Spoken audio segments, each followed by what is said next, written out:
मुस्तफ़ा करीम अलैहिस्सलाम ने फरमाया मोमिन को कांटा भी चुभता है ना, कांटा भी।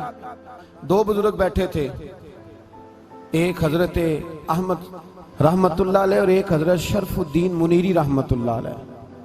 तो हजरत शरफुद्दीन मुनीरी कहने लगे कि दोस्त असल में वो होता है जो दोस्त की तरफ से आने वाली तकलीफ पर सब्र करे, जो अल्लाह की तरफ से आने वाली तकलीफ पे सब्र करे वो अल्लाह का महबूब होता है। तो हजरत अहमद फरमाने लगे नहीं, मुझे तेरी बात की समझ कोई नहीं आई। सब्र करे वो अल्लाह का दोस्त है, मुसीबत पे सब्र करे। तो कहा जनाब फिर अगर नहीं समझ आई तो आप बता दें अल्लाह का दोस्त कौन है। तो आप फरमाने लगे जो महबूब की तरफ से आने वाली मुसीबत को उसका तोहफा समझ के कबूल करे वो असल दोस्त होता है। उसका तोहफा समझ के कबूल करे, अपने रब का तोहफा समझे, मालिक का तोहफा समझे कि उसने मुझे तोहफा दिया है, मुझे किसी मुश्किल में डाला है। तो रब करीम बिला मिसालो बिला तशबीह समझाने के लिए अल्लाह जब किसी को मुश्किल में डालता है, काफिरों को तो उसने मौजें कराई हुई है, बड़ी बड़ी सहूलतें दी हुई है, मुश्किल में डब भी डालता है, अपने नेक बंदों को ही डालता है। नमरूद और फिरौन के पैरों में कांटा भी नहीं चुभता था, उनको तकलीफ नहीं आती। तकलीफ किसे आती थी? अल्लाह के नेक बंदों को तकलीफ आती थी। हजरत राबिया बसरिया जब तक जिंदा रही तब तक बीमार रही।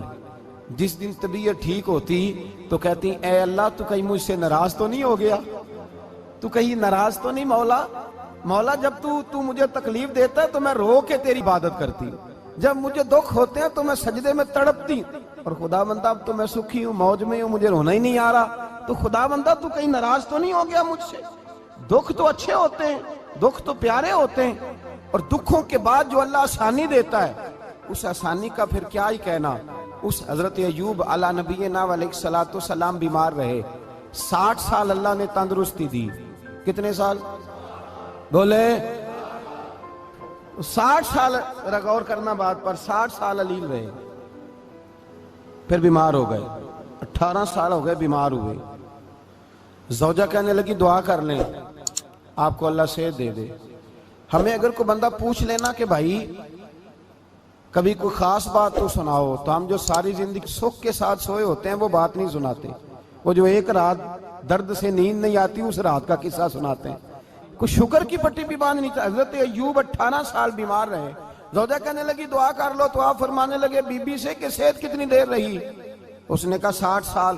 तो आप फरमाने लगे जरा बीमारी को भी 60 साल गुजर लेने दो, फिर दुआ भी कर लेंगे। ये दुआ की अल्लाह, ये लफ्ज कहे अल्लाह ने सेहत दे दी, तंदुरुस्ती आ गई। एक दिन घर में बैठे बैठे ज़ौजा कहने लगी कि अय्यूब ये बताओ दुख अच्छे के सुख? आप फरमाने लगे सारे दिन ही अल्लाह के हैं पर दुख बड़े अच्छे थे। मुझसे पूछो तो दुख बड़े अच्छे थे। का किस तरह? तो हजरत अय्यूब फरमाने लगे जब मैं बीमार था तो 24 घंटे में एक दफा मेरा रब मेरा हाल पूछा करता था। एक दफा मेरा अल्लाह पूछता था अय्यूब तेरा हाल क्या है? फरमाते हैं 12 घंटे तो लज्जत ही रहती थी कि मेरे रब ने मेरा हाल पूछ लिया है, और अगले 12 घंटे में इंतजार करता था मालिक हाल दोबारा कब पूछेगा। फरमाने लगे अब सेहत तो हो गई है पर अब मेरा रब मेरा हाल तो नहीं ना पूछता। भाई मुश्किलात जो होती हैं वो तो तुझे सजा देती हैं, सवार देती हैं। तुझे याद आता है कोई अपना, जब तुझे दर्द होती है ना, तकलीफ होती है, फिर तेरा दिल करता है कोई कंधा मिले जहां मैं सर रख के रहूं। फिर इसीलिए तो किसी दरवेश से किसी ने पूछा था अपना कौन होता है? तो कहा जो तुझे दुख के वक्त याद आए वो तेरा अपना है।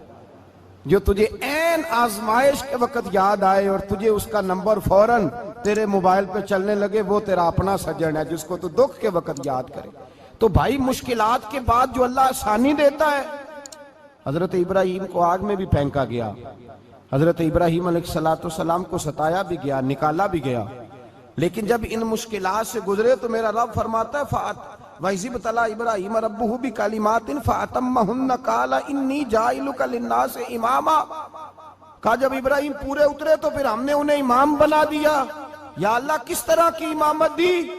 फरमाया मैंने इतनी आला शान अता की है कि अपने लाडले रसूल को जनाब इब्राहिम की नस्ल में पैदा फरमा दिया है। मैंने मुस्तफा को उनकी नस्ल में पैदा कर दिया, कयामत तक के लिए उनका वकार बढ़ा दिया। अल्लाहुम्मा सल्ली अला मुहम्मदिन व अला आले मुहम्मद कमा सल्लैता अला इब्राहीम व अला आले इब्राहीम। उनकी अजमत बढ़ा दी। इसलिए कि जब वो आजमाइश से गुजर करके आए फिर जो आसानी दी।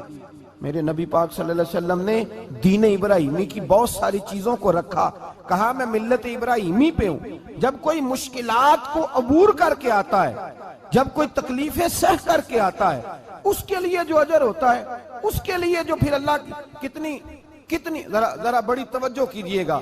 लोग समझते हैं फला आदमी मुश्किल में है तो शायद मुश्किल में ही रहेगा, फला आजमाइश में है तो शायद आज मेरा अल्लाह फरमाता है एक मुश्किल दे के मैं 2 आसानियां भी दूंगा।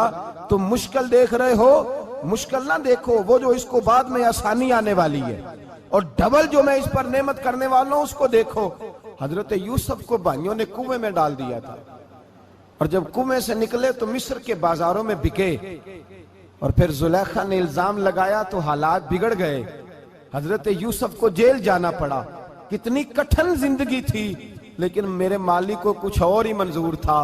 कुएं में गिरने वाले, बाजार में बिकने वाले, जेल में जाने वाले, इल्जाम लेने वाले जनाब यूसुफ को रब करीम ने उसी मिस्र का बादशाह बना दिया।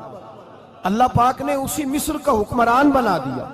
यारी तेरी सोना पर अजमैशा तेरियां अग, ये सोना परखिया जावंदा ही पहलो नाल अग्गां दे लग। इसके लिए थोड़ा सा जतन करना पड़ता, थोड़े कठिन हालात से गुजरना पड़ता, थोड़ी आजमाइशों का रूप देखना पड़ता। हम चाहते हैं कि हमें छेड़े कोई ना कोई तकलीफ ना आए, कोई आजमाइश, ये हो नहीं सकता मेरे भाई। नामी कोई बगैर मुशक्कत नहीं हुआ। 100 बार जब अकीक कटा तब जाकर नगी हुआ।